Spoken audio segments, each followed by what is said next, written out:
Hey guys, Cyber Rob here. Thank you for tuning in again on my channel. Just want to give you guys an update. So Cybercab is finally now in production. There has been so many sites on spotting these Cybercabs, and finally we have confirmation from yesterday that VIN Zero or One is done and in production. As you can see here in the center, it's more glossy now. So it used to be like a flat gold, and now it is glossy gold, which I think looks a lot better looking at this vehicle, right? I mean, it just looks way better gloss, and I think in a flat gold, right? So there we have it right here. It's only a two-seater and bigger screen, more room in the trunk, more room in the front. As you can see, those doors are going to actually pop out sideways, which is actually going to be pretty awesome, right? So pretty exciting news out of Giga Texas with VIN number 1. I wish I was there to help support this. So it is definitely an exciting time to be a Tesla investor. And what's great is that there are so many around the country. There's been spots in Kansas, Georgia, Florida, Arizona, LA. I mean, there's so many places where this Cybercab is doing a lot of testing, which is totally awesome because then that means that they're ready. Tesla, I think, has a really good confidence about themselves about this vehicle, right? I definitely think there's going to be no steering wheels, no pedals, and it's definitely going to be something that's going to ramp very slowly at first because they want to take safety precautions. This is a new service that they're going to be rolling out throughout the country, especially with some of the cities that are mentioned in the Q1 earnings call. So it's definitely a great sight to see this Cybercab vehicle coming into play. So as you can see here that the Cybercab is rolling off the line. It is actually going into the east side, outside the east side of the building. You can see back there is the parking structure, and it's making its way east through the lot and coming around to the south bend, going southeast. And it's going to go to the other lot that's across the tollway, and that is where it docks out and gets ready to ship. So that's all done autonomously, guys. And look at, there's no steering wheel, no pedal in here. No steering wheel, no pedal. And a lot of these cars are just coming off the line just like that. And that includes Model Ys. After they come out of the end of the line, guys, it's just automatically going to that east or west slot. Yeah, the west slot on the other side of the toll road if you haven't been there. Now, that factory is 1 mile long, north and south, and a 1/4 mile in width and 5 stories high.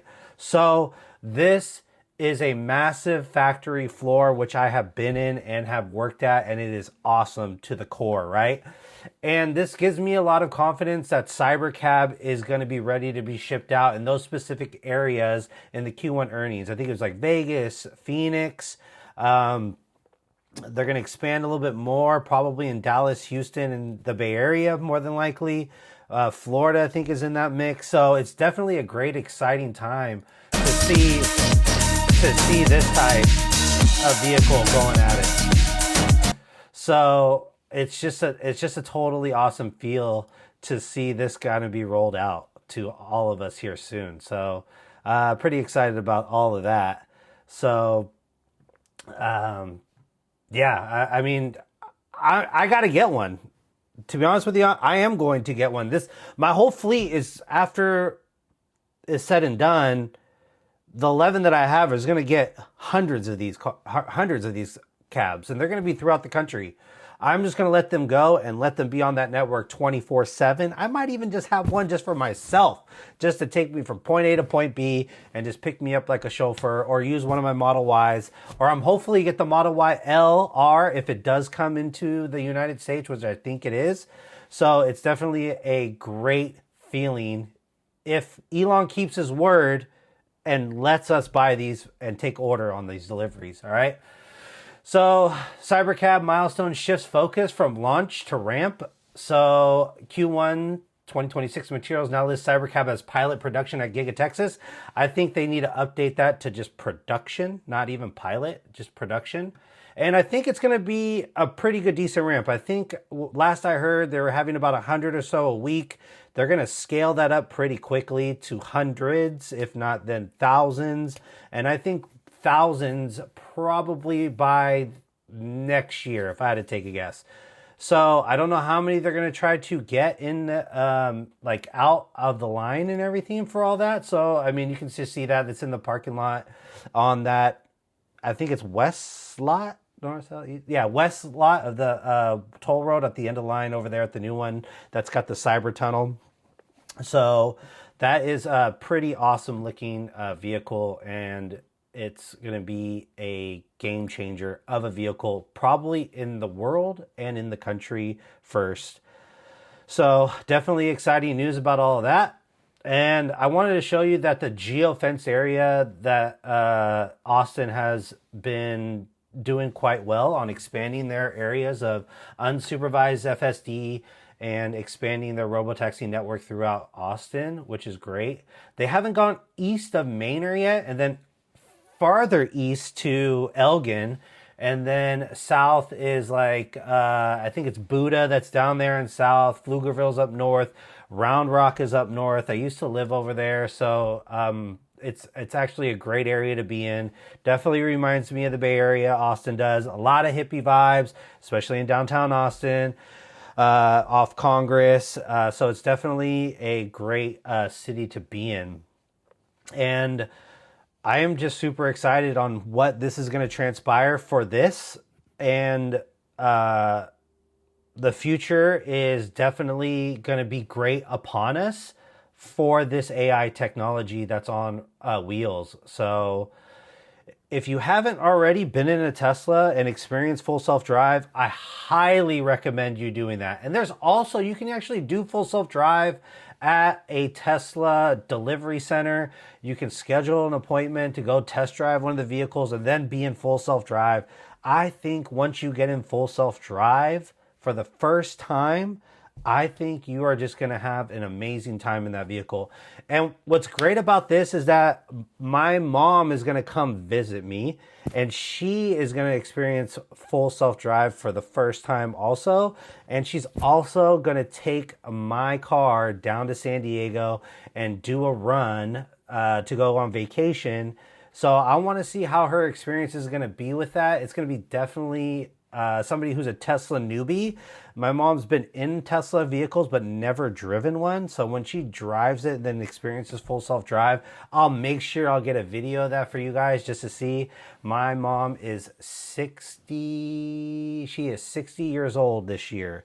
So she is still young in my life when I'm 42. So it's going to be super exciting to show her about full self-drive and have her experience that.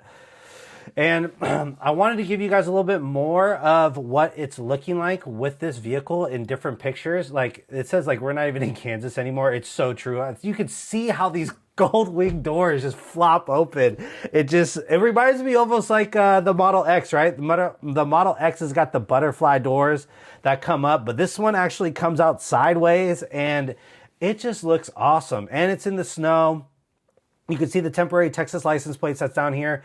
And they are just doing rigorous testing, right? They always do rigorous testing on all their cars. I remember when they were doing the rigorous testing for the Cybertruck, when they took it everywhere, hot and cold like climates. They did the Baja run in Mexico, which is awesome. And that was all off-roading, and that was pretty awesome in some of the videos when they first started to come about on the internet. But you can see just, it's got to go through all this rigorous testing, right? If it can go through this major winter storm or even the high desert heat in, say, in Death Valley or in Las Vegas, I mean, this car can go through anything and anywhere. So this car is made for efficiency. If I had to take a guess, it'll be a smaller battery pack, probably one motor that's in the back, rear wheel drive, just to get the most efficient kilowatts per mile that it can probably get out of it in order for this thing to be ran 24/7.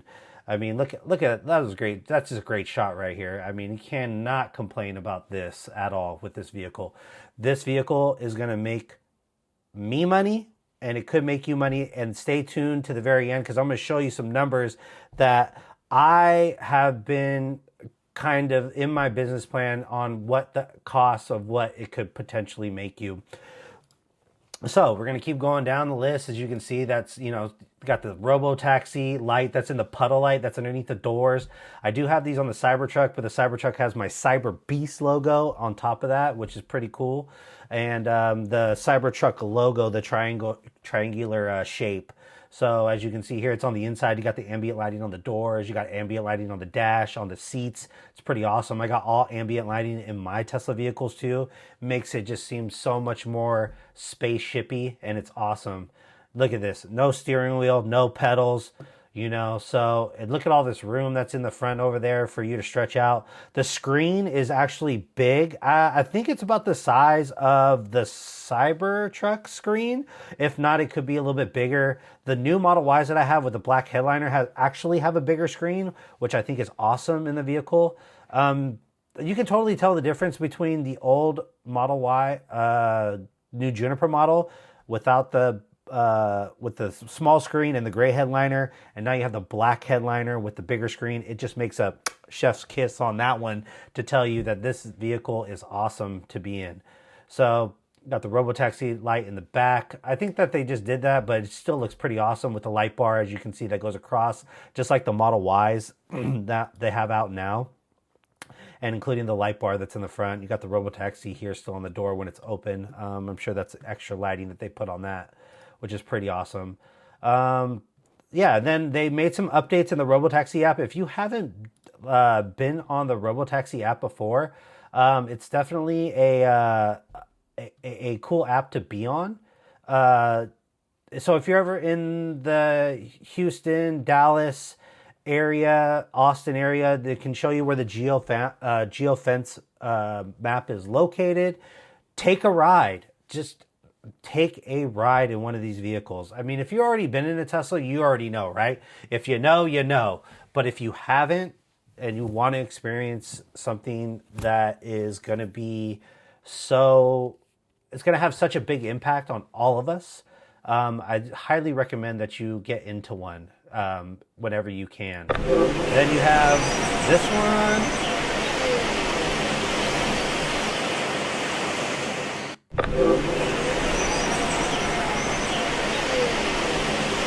Which I think is pretty awesome. Here's the maps of the Dallas area and the Houston area that I was talking about. Here's Houston. As you can see, guys, it's a small map. I get it. They want to be cautious. You have to understand that people's lives are dependent upon this being a very safe vehicle and very safe software, right? So this is just a small area that they're going to start with in Houston. I don't know exactly where this location is on Jersey Village and Village Brook. And same with Dallas. This is like North Dallas, Highland Park. So it's just still a small area. But guys, you guys got to have patience with this service. I hate it when Tesla shareholders are like, well, we just got to expand more. Keep going more, get more cars on the road. I'm telling you this right now, if there is an accident, whether it's Tesla's fault or not, in a Robotaxi, it's going to be making headline news. I guarantee it. It always does. You don't ever hear, oh, a Ford truck got into an accident. No, it's always, oh, well, a Tesla vehicle caught on fire, or a Tesla vehicle did this, a Tesla vehicle did that. So it's just how the media works with that, and I really don't like it how it does, because I'm in these cars all the time. They're the safest vehicle in the world. They hold a lot of the top spots in NHTSA for the crash test safety rating. If you don't believe me, go ahead and look it up yourself on the NHTSA crash test safety rating on their site. And as you can see here, that there are more vehicles that you can see here in the Robotaxi just driving along, taking rides from point A to point B. So I think it's pretty awesome that nobody's in the driver's seat and he's just enjoying his ride, right? So you just can't complain about any of this stuff at all. Like, you cannot, right? So here's another one for Oshkosh. So I wanted you guys to take a look at this video, right? Take a look at this video. This video is definitely something to keep your eye on, to have this car be sentient, to know its surroundings and what is going to happen. As you can see here on the map, you see two cars here. Well, it looks like trucks, right? But at least it sees the objects in front of it. And then when I play it, you can see there's a tractor, a bulldozer right here, right? You got a truck on the left-hand side. You got an open lane here. It's going to see if it can go, right? I don't even know if there's a car on the other side. Who knows, right? But you can see how it acts such human-like, right? Takes its precaution, goes around, and then just comes back. Just like a normal human drive. This is how anybody would drive and just avoid this whole situation. This is how it is so good, guys. It even, I'll show you the more videos when it comes, it just gets me excited. It gets me so much excited about this future technology and what it's going to do for us. It's just so exciting for me. As you can see here, the cumulative miles that are stacking up for the cars that are going to be coming. So they're thinking about 1.6 billion miles from August of 2025 all the way up to March 2026 has accumulated so many miles. It's pretty crazy. Here's another person getting picked up for the Robotaxi, which is pretty cool. She's getting in the car. Nobody's in the car right now. She's looking around. So okay. She's going to get into the car and she's going to experience it for the first time, which is great. Right? Nobody's in the car, as you can see. Nobody in there. Pulling it up, grabbing the passenger, and let's go. Right? Which is cool. They're using the back screen as like you're saying, okay, I'm in the car, so let's go type of thing, right? So, I mean, you can just see how exciting it is. Look at that. It's got your name on there. It's got your music playing. You got a temperature that you want in there. Everything is right there for you. Just personalized to you. Tell me what other car company. Legacy Auto does not have any of this, right? They do not. They do not have any of this. They don't have the technology. They are going to go bankrupt. I'm telling you guys, the auto legacy people that have been around for hundreds of years, Ford, GM, Chrysler, Daimler, all those guys, Mercedes, VW, tell me how are they supposed to survive with a vehicle that is $42,000 that can do this for you? Tell me.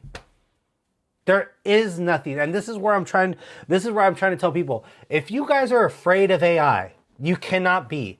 If you get a Tesla, even a Model 3 or even a Model Y, Model Ys currently right now are on the Robotaxi network in those specific areas, and it is awesome. Tell me why, if you hate Tesla and you don't like their cars, but this car can make you money. It will. It will. There is so much data out there that it's going to show, right? On how much money it can make you. As you can see here, it's on the street over here in Austin. This is going across to Congress. So you can just see the Robotaxi out in the wild. You can see it. It might be a little bit of the steer-by-wire a little bit, but I'm not sure if this is a steer-by-wire car or if it's just a... I don't see those back tires moving like the Cybertruck does. The Cybertruck actually, the back tires, go in a little bit in and out. So if you turn to the left, the back tires go to the right. If you turn to the left, the back tires go... if you turn to the right, the back tires go a little bit to the left. It's just a much more turning radius to where you only have to turn it 170 degrees and you're all the way there. The U-turn is only 2 lanes to do in order for that truck to get around to that corner, right? And you can see here that the accumulation of cars that you can see from all the way from August of 2025 until now, they are at 547 vehicles. 547. And that's from now until I think I don't remember what it is specifically, but the chart is just going like this. It's just going to go up and up and up and up and up. And then sooner or later, it's going to be in your state. Sooner or later, it's going to be in your city. And then you have no choice. If you go out, drink, have a good time, or go to a friend's house, or go wherever, if this car can come and pick you up for half the price, if not more, and you don't have to worry about a driver from Uber or that's fallen asleep or playing with their phone or whatever the case may be. And this is quite much more safer than anybody as a driver, including myself. So you can see the glossy white or the glossiness of the cab just going down the street, just out here in the wild, just doing its thing, guys. It's just doing its thing. And I've heard nothing but good news on 14.3.2. So there's already 2 iterations of it already. And let's see what this one has to say on this one. So standard mode, we should be going 30. We're going. There's going to be a little bit of probably of, speeding and everything. And that's why they got to get all this stuff right. I get it, right? That they're going to have to do some stuff about that. So let's see. So we are on version 14.3.2 coming up to a school zone right there. And this is how FSD treats it. We're in standard mode. We should be going 30. We're going 60. And we're only maybe going to slow down once we hit this wall of traffic. So in my opinion, I think every single speed profile should basically immediately drop to 30. You can see the car way behind us. Maybe not. They went to 30 right away, and that's, I think, more the legal correct thing to do. So kind of disappointed that FSD does still speed through a school zone, but let me know in the comments. Do you think? I agree. I mean, it's not going to be a foolproof system, and I get it, right? But the safetiness does need to improve in this type of manner, right? Now, this is the use case that I was talking about, the very small 1%, right? The very small 1% is always the hardest to get to. That tiny, tiny, tiny, tiny edge cases, right? That they need to come up with a better solution to feed to their model. I get it. Yeah, they should have done it a long time ago, blah, blah, blah, blah, blah. Yes, I get it. There's still some improvements, okay? And now they have the new smart summons. It's on the same stack of version 14. Currently, right now, the smart summons that I have is currently on version 13 still. So it's a little bit wonky still, but still pretty good. I use it every single day when I'm done with work because I'm too lazy to come get to my car. I just come and summon it to me in the specific little geofence area that it allows, and I'm good to go, okay? So, but let's see the newest version here from... that you can pay we have. to full self-driving and smart summon. Like if the car is driving itself, and there aren't a bunch of people like lined up being like, what is that car doing? That means the car is fitting in, and that means that things are going as they should, which is pretty much what's happened here. Nobody's been honking at FSD. The only like weirdness has been when we were beside a guy and he's like, oh, there's nobody in that car. Or this one. See how good and cautious that is? Look at that. Even can say, what's up? What's that? Isn't it cool? You just let it drive. I love it. Yeah, I like gotta tell it where it's going. So like I like choose. It's a very small radius, and then I like press and hold, and it'll drive. That's wild. Yeah, I make like YouTube videos about it. Oh, you do? Yeah. That's crazy. If you look up Canada FSD. Canada FSD? Yeah, Canada FSD, like full self-driving is what it's called. Okay. Yeah. I'll check it out. So can you take it on the road? No, so like the car will drive itself on the road. I don't want to be in the way. And but like not like this. Like I need to be, but it'll drive itself. That's crazy. It's insane. It's so cool. I would show you more, but I just want to get out of their way. Yeah, no, get out of the way. Take care, man. Okay, take care. I'll check it out. And Yeah, he's if you in want to Costco go for a parking ride, lot. literally message me and I'll show you because it's the coolest technology in the world. What's your YouTube again? Canada FSD. I love it. Yeah. I love it. It's you'll see Devin Olson. You'll see my face. Devin Olson. All right, man. Later, man. Have a good day. Just strolling along Costco. There you go. Costco's super busy all the time. That's how you Anywhere. win people over. You show them the technology. Yep. You talk about how cool it is. Facts. Maybe he doesn't message me. I don't know. Maybe he does. But like, truthfully, I will take that guy out for a ride Any any day. day because I think people have no idea what's happening. Exactly. They Nobody don't. has any idea what this car's capable They of. don't. I don't know. And it's bewildering to me that You can that's see on the case. top I'm gonna left just over move there out of the way. of the screen where the map is showing it, all that stuff. But I think the funniest part is when I have the sun visor over the windshield, right? And you can't see out that. And then I summon it to me and people freak out, right? They freak out so much. The employees that I work with or the colleagues that I work with are just stunned if they haven't seen it before in person. So, I mean, as you can see here. Once it stopped, getting it to resume again was such a nightmare. And now it looks like it's actually resuming like as soon as you hit the button. So now those situations where you're awkwardly, waiting for the car because it got stuck or something are somewhat eliminated because of that. Very impressive. But that car needs to... That is correct. So it still is a little finicky and everything with all that going.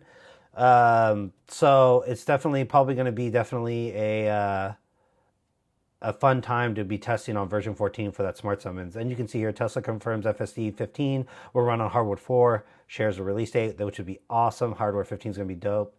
So as you can see here, whole Mars is in his Cybertruck here, and it's definitely going to be a great thing. Even for the truck, is as you can see, these pillars, these A pillars on both sides, is such a hard thing to drive in this sense, because it just blocks a lot of your view in this situation. But I mean, my truck is awesome to be in, especially because it's so massive. It's so wide, both in the back and on the sides, right? The front, as you can see, over that over the bottom of the windshield, you only have, I would say, a good 18 inches. And then that, but it looks can be deceiving because you are so close to another object in front of you that you can't really gauge it so much that you think that you're going to hit something. But there's such a small window in there to the length down into the windshield, down to the top of the front. So that's whole Mars. And you can just see from here on this image the different iterations of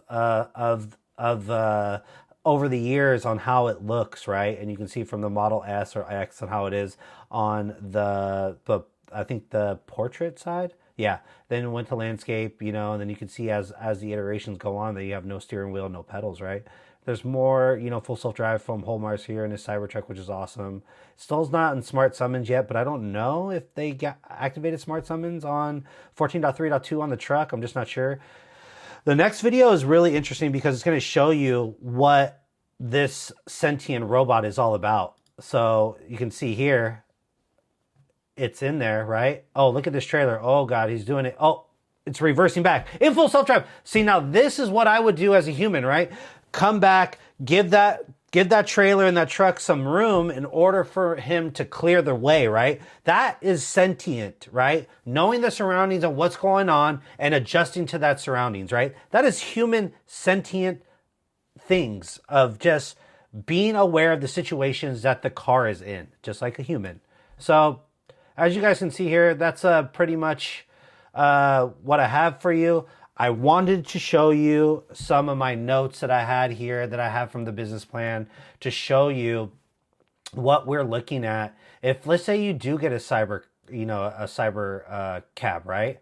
What it potentially could do for you. Okay, so as you can see here, it's a $30,000 buy, and I'm being conservative with these numbers, all right? And I actually added some more stuff in here to kind of break it down a little bit more for you, right? And I think the most conservative is the cost per mile on what you can receive, right? I don't think it's going to be to $1.50 right off the bat. I think it's going to be up there, $2, $3 a mile in some instances. Depends on where the area is. Like San Francisco can go for $3 a mile, and then maybe in Austin and Texas and Dallas and Houston and San Antonio, maybe go down to $2.50 a mile, $2 a mile. But I just said $1.50 a mile. Let's just say it's out there all day, 24 hours a day. It does 200 miles at an 85% uptime, right? The gross on that vehicle is about $93,000 a year. This is gross, right? And I did Tesla's take rate at 30%, which means that they take 30% of all the rides. So if you calculate that of 93,000 and then 30% of 93,000 comes out to about $27,900 that Tesla takes alone, right? I did charging, supercharging actually right here. And I just said supercharging once a day. So let's say if you are at 80%, you go down to 10%, you go back up to 80% again. From that 10 to 80%, I'm just going to say $15 a day at 365 days a year, because that's what I'm planning to do with my cars, to leave them on the network 24 hours a day, 7 days a week if it allows me to. That comes out about $5,475 a year. Maintenance, I did about $1,000. I just said that you're going to need a new set of tires once a year, because if you're going to drive, say 100,000 miles or so, you're going to actually need maybe 2 or 3 sets of tires.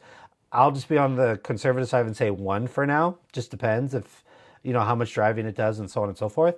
Car washes, I did $500 a year, and that's about, I think it's like $50 a month.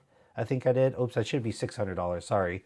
400, let's say $40 a month. It's about $480. I just rounded up to 500.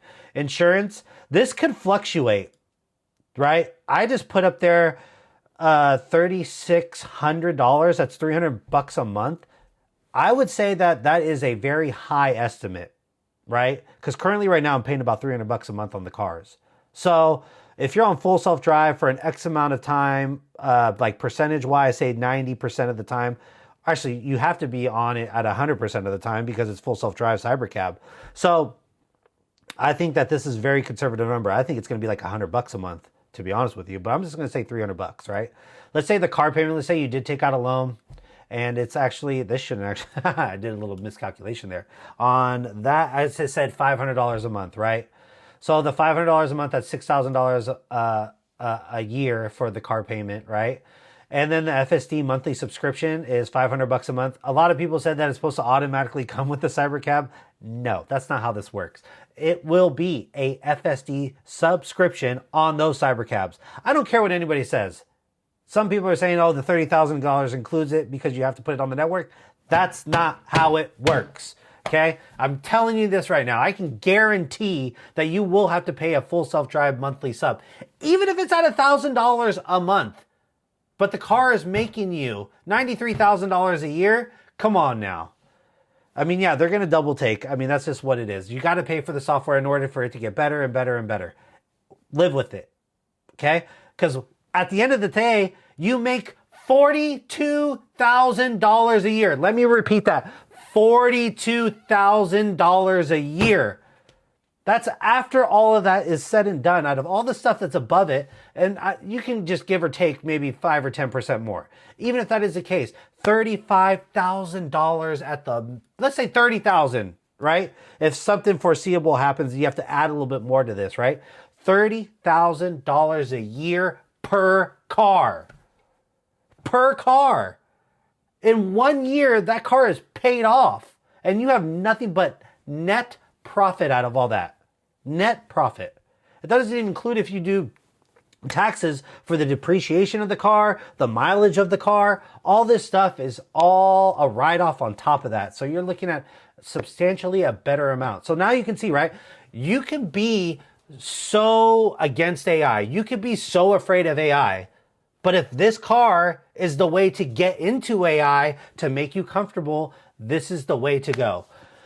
So that is the end of this video. I'm glad that you guys stuck with me all the way so you guys kind of see where my mind is thinking at with my fleet. And if you guys think about getting a Tesla, I would suggest to get a Model Y first because it's already on the network. And it's been the #1 selling vehicle or the top 3 selling vehicle since the Model Y has came out. If you want, go ahead and look it up. It beats a lot of the gas and a lot of other hybrid cars too.